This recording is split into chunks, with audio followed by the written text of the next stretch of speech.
Well, thank you, Ebony, and also thanks to Luke for having me here, as well as I'm so glad that everybody came out for this.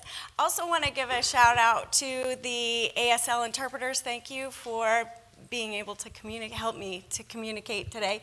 And I just want to share a little bit about the outline that we're going to talk about today, which is about implicit bias. So first I'm going to share a little bit about me so that you know who's talking with you about implicit bias, and then share a little bit about why it's important that you're here. This work is so important. Then we'll talk about what is implicit bias. People throw it around, it's a buzzword, but what does it really mean? What is the difference between that and a stereotype? How can it be useful in your work? And then we'll move toward an interactive activity where just you and your neighbor will talk about some of your own identities, and then we'll focus in on issues of race as we work toward action strategies for yourself as an individual, but also for your campus. I think the whole goal for today is about action strategies that you can take away and really utilize in your work moving forward. And then we'll see if we have time at the end for Q&A, and we'll go from there. So a little bit about who I am. I am first generation college. Is anybody here first generation college student? So I don't know if you've read Richard Light's research. He's a faculty at Harvard, and he was doing research on first generation college students, and he brought in a number of students to interview them, and one of the students said, well, I don't think my family is first generation at Harvard, but I think maybe they are. So I showed up for your study.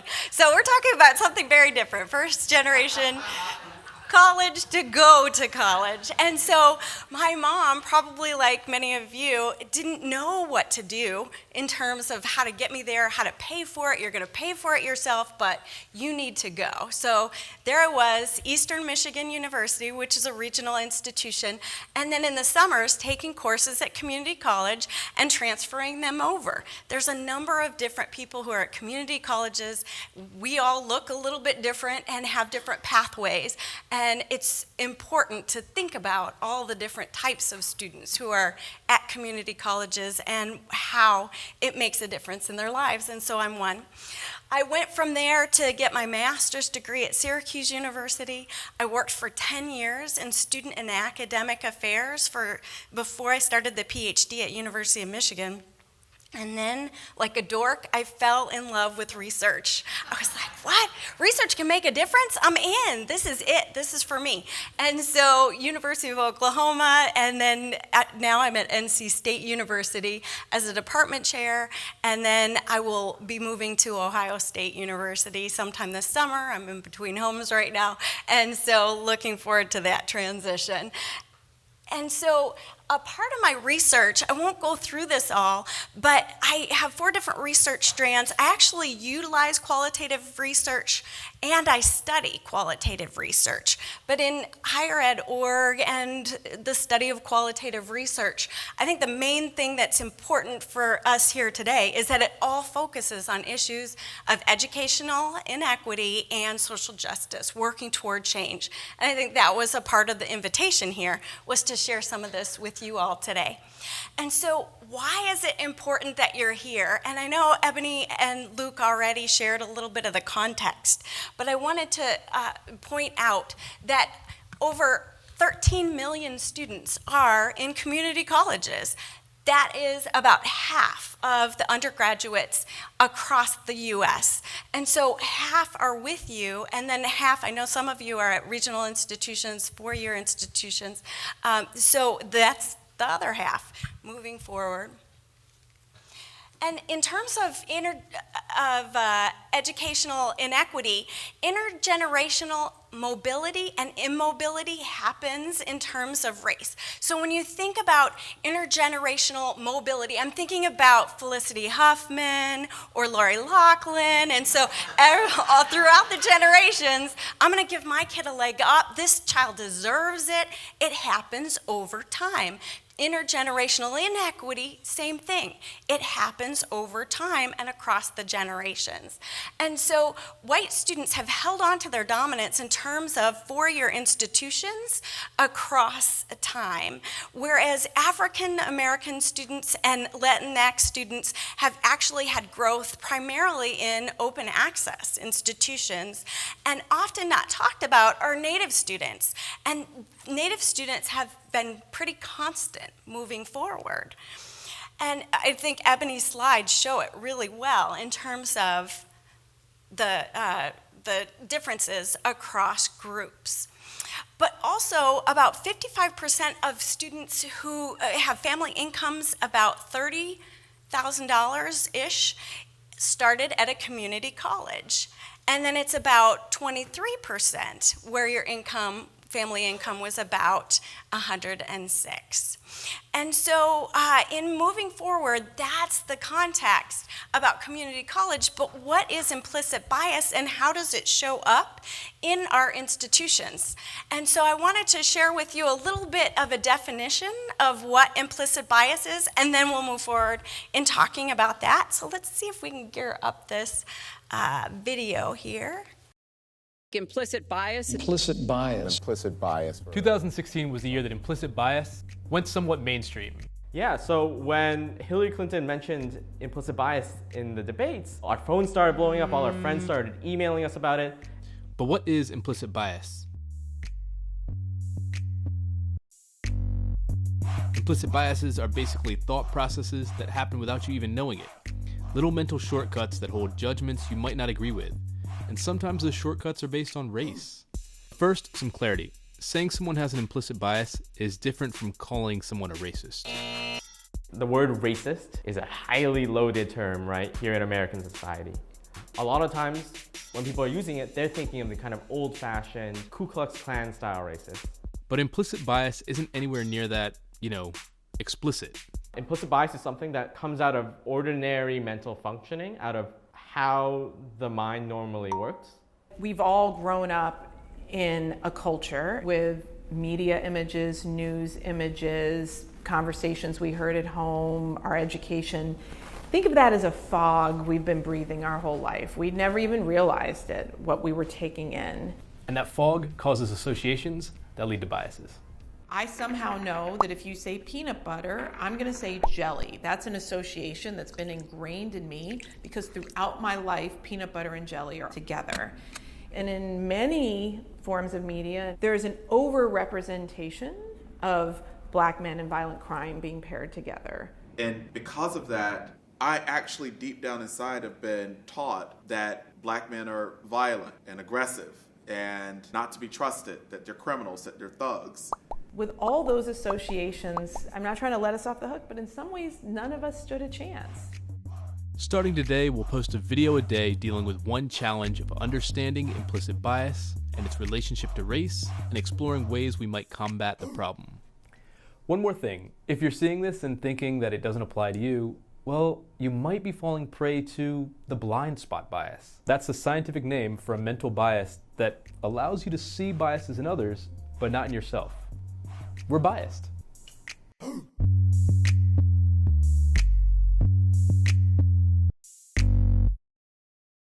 Thank you so much. I thought it was a nice little 2-minute video, a little bit about implicit bias.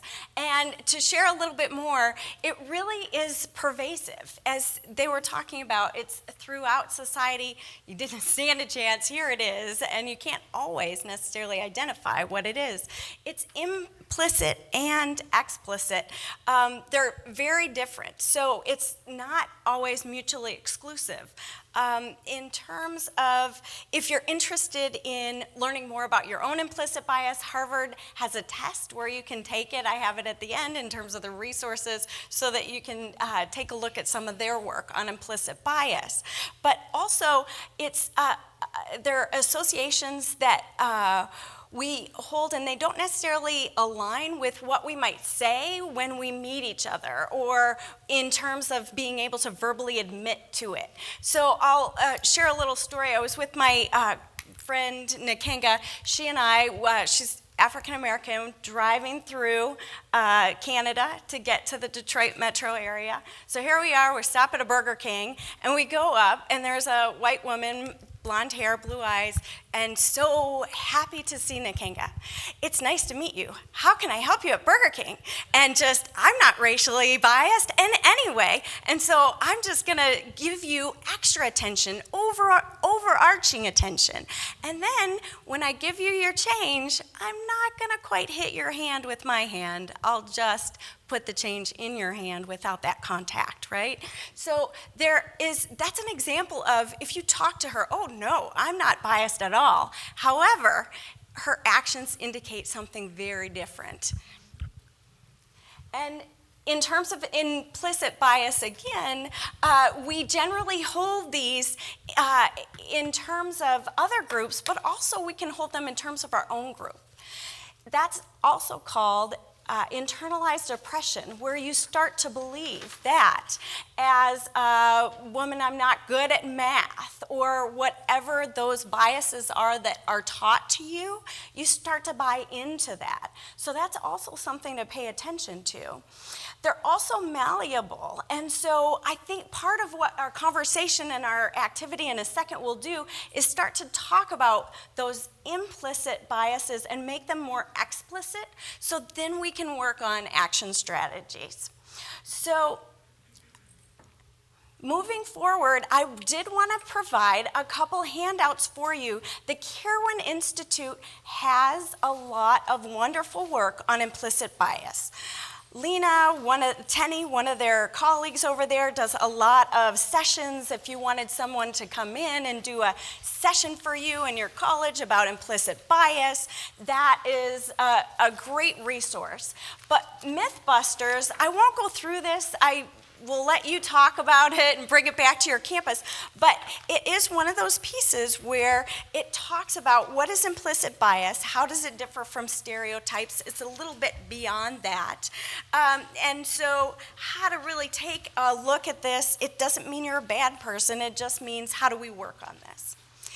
The next piece is something that I really want you to actually work on and take a few minutes with your colleague next to you to think about, and that's the social identity wheel. It's the last piece in your handout on the left-hand side.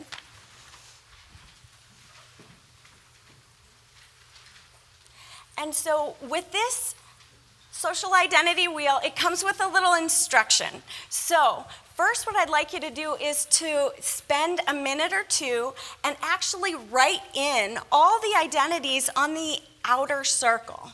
So for your own race, I identify as a white person, so I would write that in there. My ethnicity, I'm second generation in the States, Sicilian American on one side, second generation in the States, Italian American on the other. My family makes the big distinction. That's probably why you see my arms fly a little bit when I talk. And so that's what I would write in there. In terms of ability, I have a computer in my spine for a disability. So little flash drive in there, battery in my waist. It is a disability. Sometimes it's hidden, sometimes it's not. That's what I would write in there. So sometimes dominant identities or non-dominant identities would go in there. So take a minute to fill that out. Once you're done, I actually would like you to talk with your colleague just in a dyad, which is a group of two people, and to answer not the questions in the wheel. You could do this with your students, you could talk about identity, but here we really want to talk about race and implicit bias. So if with your colleague, take 10 minutes and I'll do a countdown on the top left for you. So you'll have 5 minutes each to really talk about these questions, not the questions on the sheet. So share your racial identity and what racial identities do you represent, you two, but also what are the identities missing in your group? So every group of two people is absolutely missing some racial identities. And then to think about your own biases and expectations regarding race, how it might be easier to identify it in other people than in yourself. That's often a challenge. And then to think about how it plays a role in your community college campus. on your campus. I think that's the piece that we want to get to later, is really working toward action strategies. What do you do? How do you make a change? And so if you could take a little minute and do that, and then get with whoever's sitting next to you and talk about it for 10 minutes, that way you can start to process some of this work.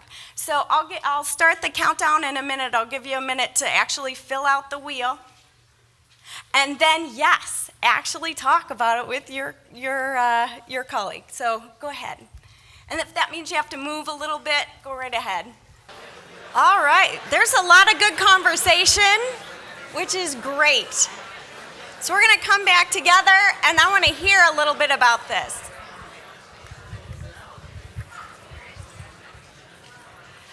So my hope is you're going to continue these conversations throughout the day, but I want to ask you about the last question in particular. How do you see implicit bias show up on your college campus? What are the examples that you all talked about? How do you see it? How do you feel it on a day-to-day basis? Are there examples that you want to share here?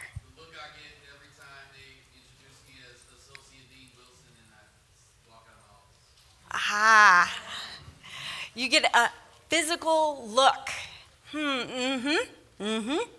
Great example. Other examples? Yes? All Latino students are undocumented. The assumption that all Latino students are undocumented. All Latinx must be undocumented. Thank you. That only Latino students can be undocumented. Yes, yes. If you come from China or Russia or a different country other than if your identity is not Latinx, well, then you must be documented. It's not an issue. Whereas we know, actually, I think it's China that has the highest rate of undocumented in the United States. What else? Yes? All black football players are educationally underprepared or disadvantaged or have poor language skills. I teach English, so there's a lot of assumptions around that. If you're a football player and you're black, you just are underprepared. You can't cut it. We need to give you extra. You really shouldn't be here, or you're here on a football scholarship and not because of your academic merit. Yep, good example. Yes? All Asian students are good at math and science. Yes, all Asian students are good at math and science. So if you're, and these implicit and explicit bias, they can be harmful even if they're positive.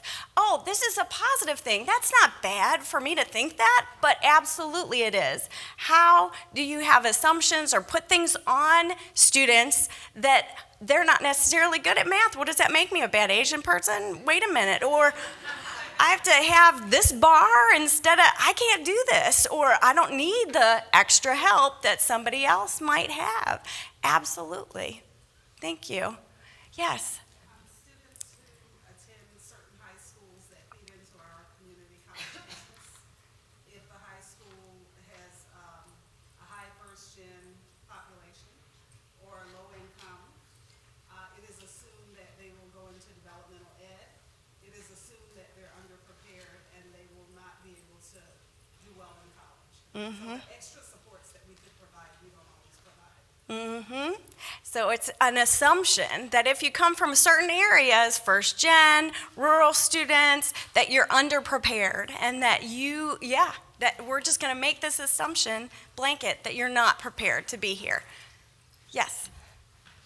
That a student with an accent of any kind is not fluent in reading or writing. Yes. The comment was, if you have an accent, then you're not fluent. It's assumed you are not fluent in English. So you might know 2 or 3 or 4 different languages and be far more fluent than somebody who learned English as their first language, but there's an assumption that if you speak with an accent, you think with an accent, right? I've probably heard that comment before.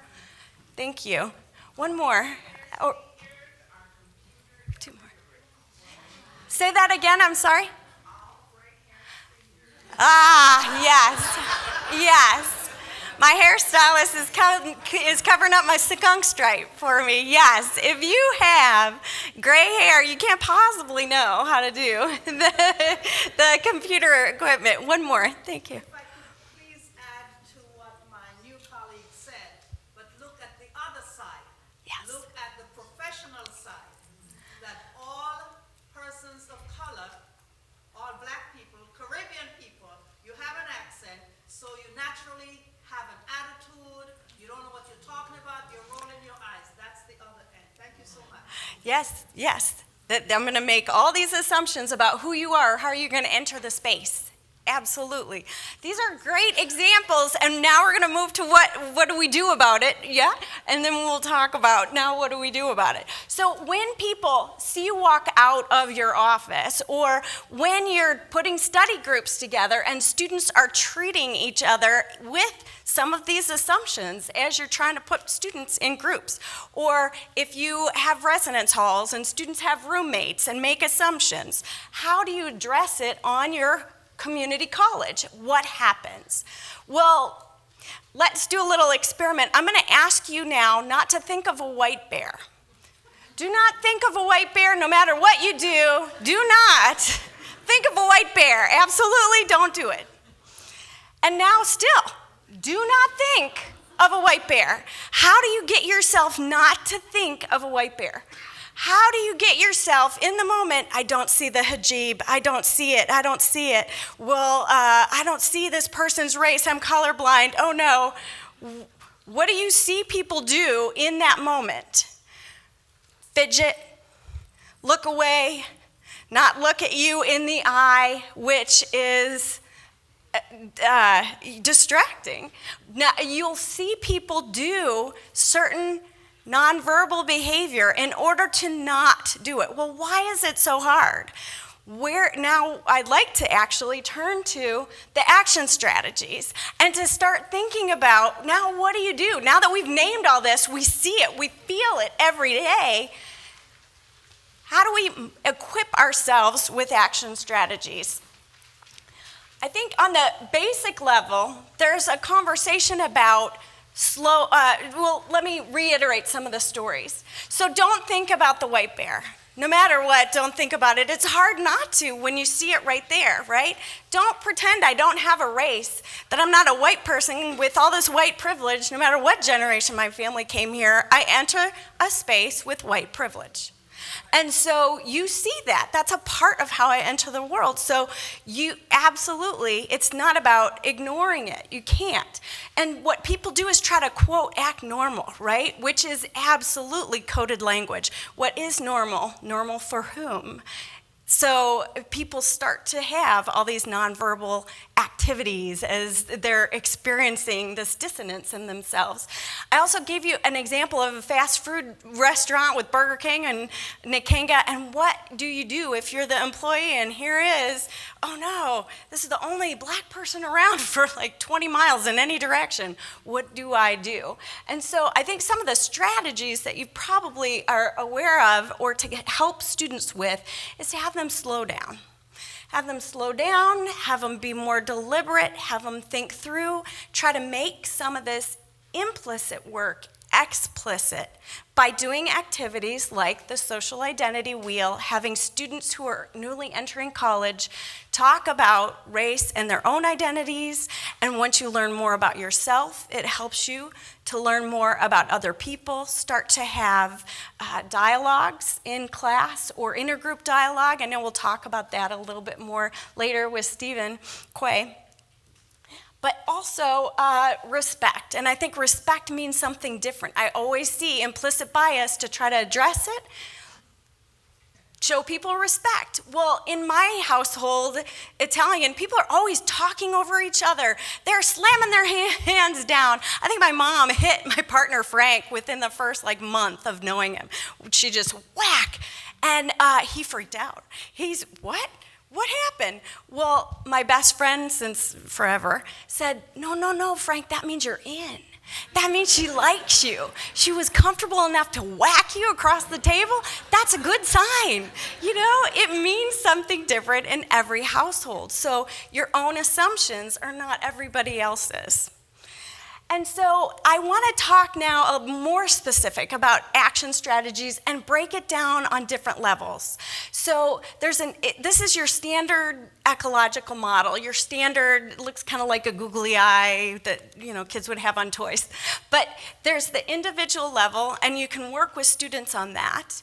There's the community college as an institution, your institutional level, and you can work on action strategies at that level. There's also the community college system, how to work on issues throughout the state of California system or throughout the entire country in terms of the system of community colleges, as well as society. And so with the active bystander activity that I have here, the handout, it's actually the individual level that this will equip you with a little bit more information about what you do as an active bystander.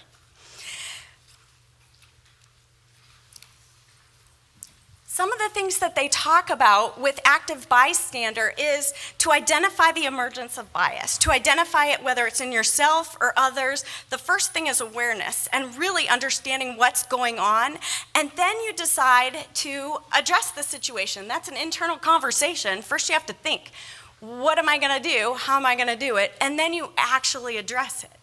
And so in this active bystander handout, they have examples for you about how to address things. So, for example, if somebody says something very racist, or in particular, we're talking about race today, what do you do in that moment? How can you think ahead of time? Because often it's at night. In bed, I'm thinking, oh my gosh, I really should have said that. Why did I let that person get away with it? How do you address it? And to really pay attention to your own personal style. Now, my girlfriend Lori, I went through the PhD program with her. She is hilarious. She has a very different style than I do. And so here is our supervisor, faculty member, coughs up something really racist. She thought it was terrible. She's like, yeah, go ahead, John. Speak in the microphone, right here. Shut him down. In 2 seconds, never did it again, and paid attention to what he was doing. I can't do that. That's not my style. I'm going to sit with him. I'm going to talk about how it made me feel and the interpretation and how we could do better. I'm going to have that conversation with him because it's who I am. We're just different. So pay attention to who you are and how to address things. But there are examples here in the handout for you to really think through. I want to move to the next one, which is one that I developed for you, which is about addressing action strategies on more of a institutional level. How do you really spend time to think it through with your colleagues about what you want to change? So in this, I think first identify that the racial issue, topic, challenge that you would like to address. And then think about the ways implicit bias is operating. All the examples that you just talked about, how Latinx students are always assumed to be undocumented, right? Think about an issue that you want to deal with on your campus. Then actually move down to the next one. What ways does that help reproduce the status quo? In what ways do some people benefit from having that perspective perpetuated? Who maintains power? Who does not? Who maintains scholarships or assumptions or space in classrooms? Thinking that through is important. And then how the principles of implicit bias actually guide your actions. Then think about the resources or material. I think the presenters here are sharing with you resources, materials, things you can bring in the classroom, things you can do with your staff, where you could actually pull out a worksheet like this with your staff and think through, how do we address this? This is not okay. We all know this behavior is going on. I know it, you know it, we aren't talking about it. Let's make it explicit. We're going to address what's going on and then move forward in order to get the resources, bring in the speakers, find the people who are talented in your own group. As Luke said earlier today, this is often the group that can do the presentations and stand up here talking about implicit bias. So how do you go back to your own campus and you do those presentations? Or if I have a different voice as a white woman than my colleague Paulette, we started at Cornell together.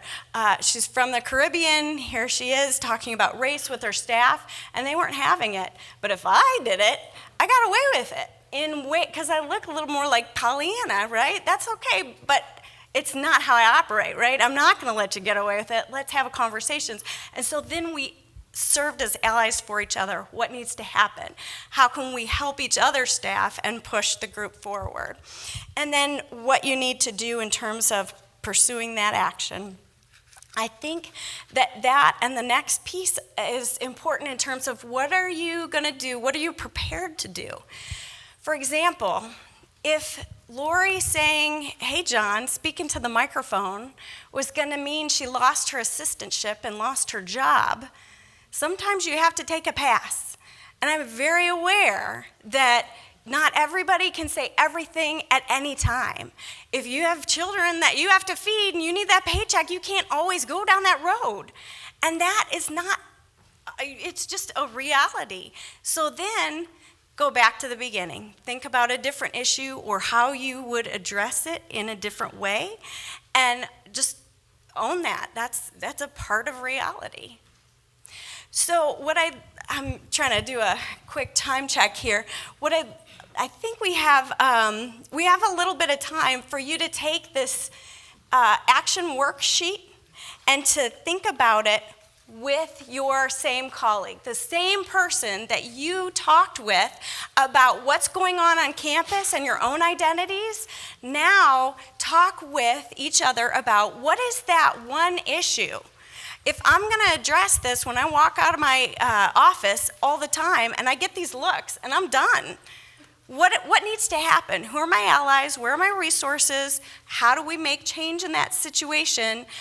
And working across campus to make those changes. So I'm going to give you just 5 minutes on this to talk with each other about and work through your actions worksheet for your own campus. Strategize, what are you going to do in the next week?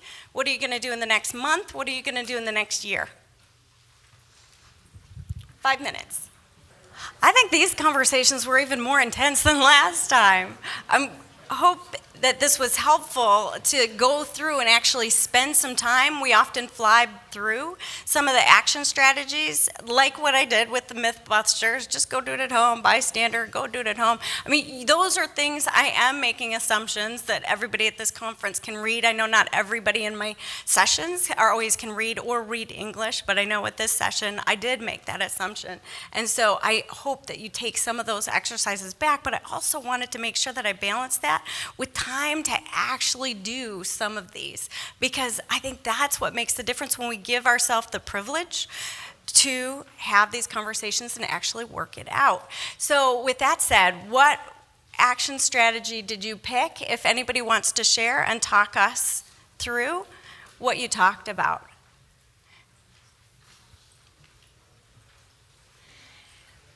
Is anybody brave enough to, thank you. I'm going to give you this. It's just so then I don't have, earlier you saw me repeat what you were saying so that everybody could hear, but I'm going to give you this so that way I don't have to, since it's more of a story. Would you mind passing this back?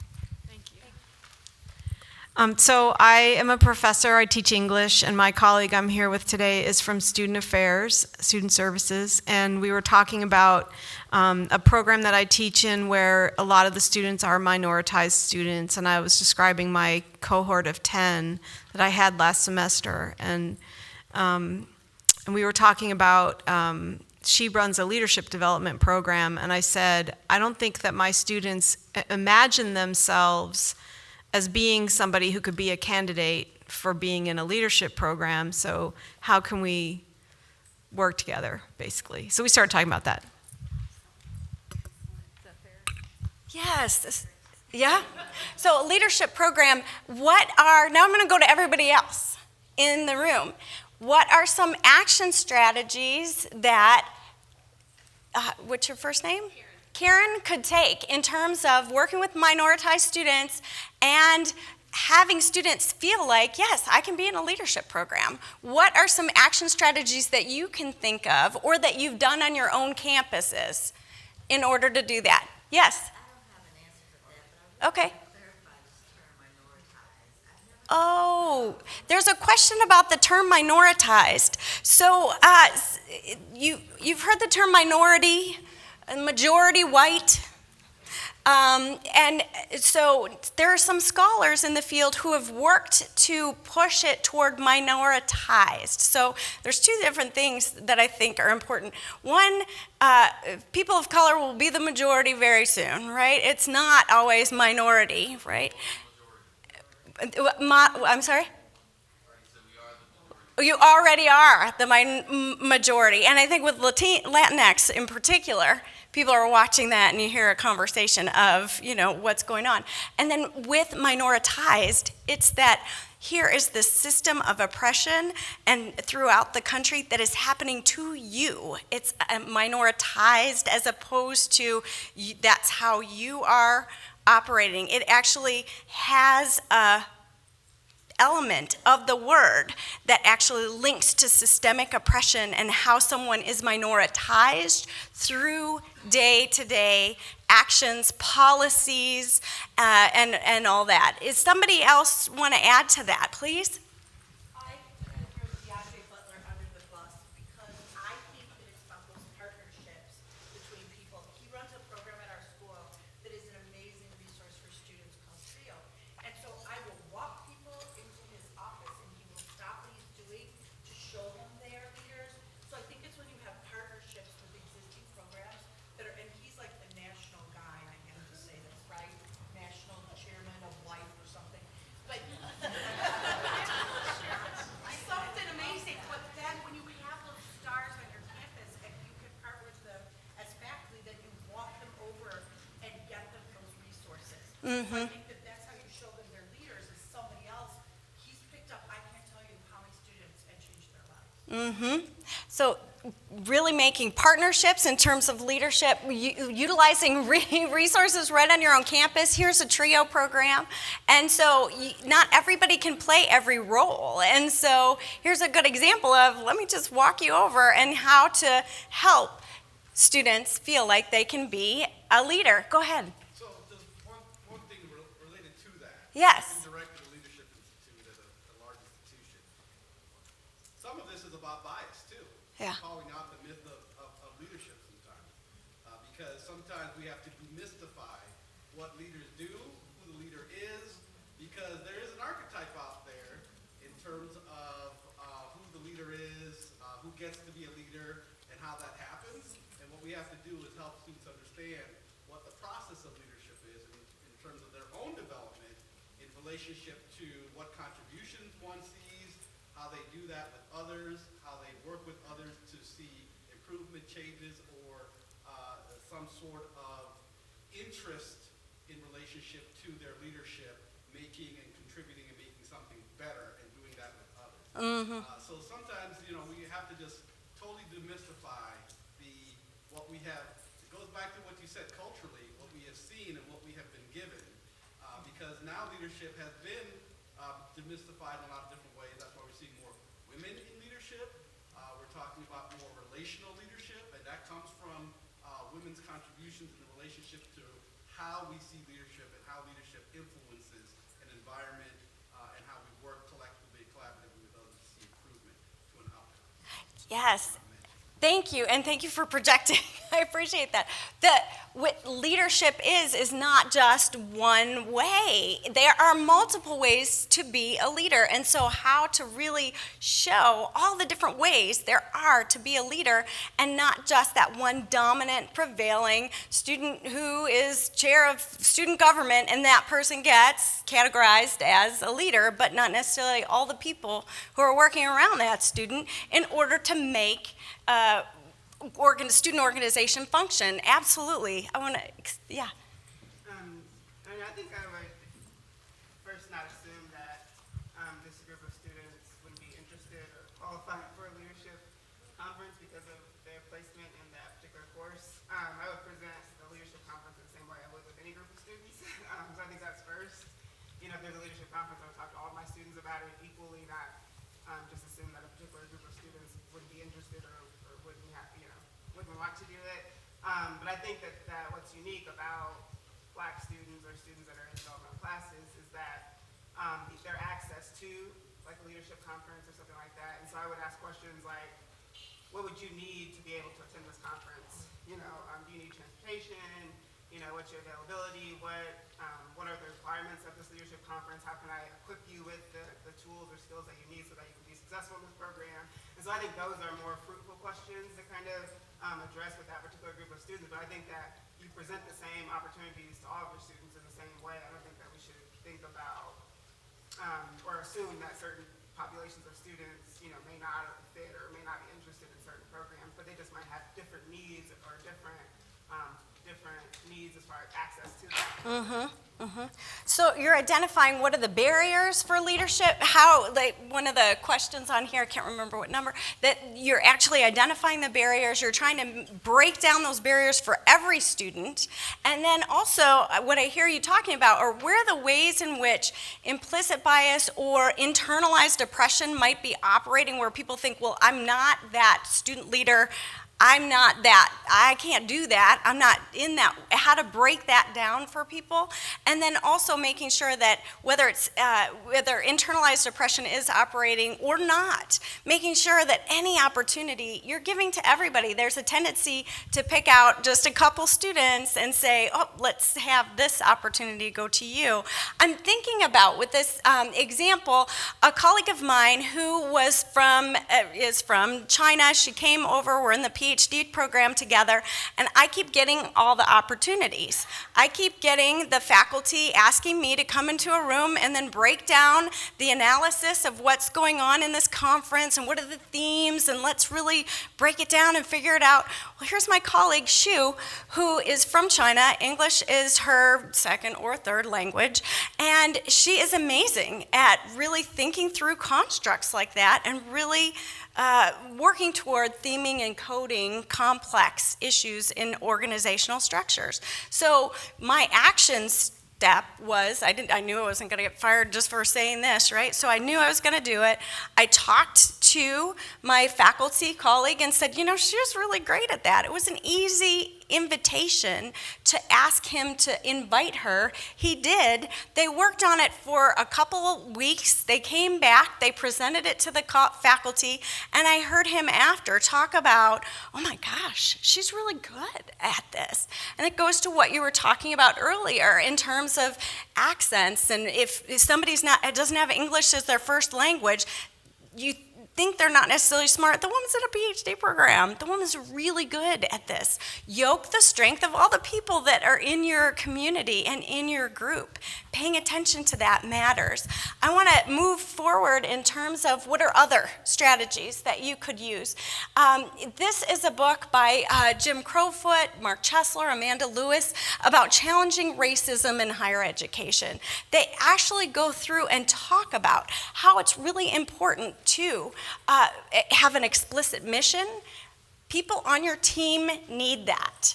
People on your team need to know what the power structure is. How are decisions made? Do you say everybody has a role in decision making, but then you go ahead and make the decision yourself anyway? How is that operating, right? And how to break that down and really become more aware of what's going on. Paying attention to the climate. I had the Office of Institutional Diversity come in and do a climate survey in terms of race and gender equity or inequity in the department. And so therefore it was somebody outside of the department who came and did this analysis, came up with their interpretation so I could act as a department head in the room and not somebody who was coming to the same conclusions, but if she said it, it happened in a different way. So this is a book that is a resource for you as you move forward. There's also strategies for organizational change, where they talk about really doing the diagnosis, selecting your goals, choosing your strategies, and moving forward. So if you're interested in addressing issues of racism on campus, this is another resource for you. So I don't know if any of you like Kellogg Snap Crackle Pop cereal, but this is actually the Kellogg cereal company that puts a lot of money and resources into worldwide issues about social change. And their model for social change is one that's pretty similar. You come up with the awareness, have an understanding of the complexities of what is going on, and then you have to have a commitment in their eyes in order to make that change before you move to action. And so with each one of these resources, I wanted to, I've been mentioning them throughout. You have things in your packet, but I also wanted to share where I've taken some of the information from, which was PBS. They had that little implicit bias series that they were going to work on. You might want to take a look at that. It's an easy thing to do with students or your staff. There's also the Kirwan Institute, which is in your material. I mentioned that, as well as the Harvard University Project Implicit, where you can go online and take these tests about implicit bias because it's underlying, and you don't necessarily know what your biases are. They've developed this, but you have to be one of their subjects if you're going to take the test and agree to do that. But at this point, we do have just a few minutes for, I know I started a little early, so I want to make sure that we have that time as well, but are there any questions or anything that's lingering or anything that you want to ask at this point in the last few minutes that we have together? But I'll also be with you all day, too. So are there any questions or anything left unsaid now, knowing that we'll have the break, the next couple of sessions, and lunch together as well? Anything else? Could you go back to that earlier slide? Yes. Sorry, I dropped this. Implicit bias resources? Yes. All right. Kirwan Institute, Project Implicit. The first one is in your materials. The second one should be in your materials somewhere. And then the Harvard University Implicit Bias is not. So maybe what I'll do is put it in one of my flyers for the future. But this is definitely for you. Well, enjoy the break. I'm going to give it back to Ebony because she's probably going to tell you how long the break is, where your resources are, and everything. Thank you.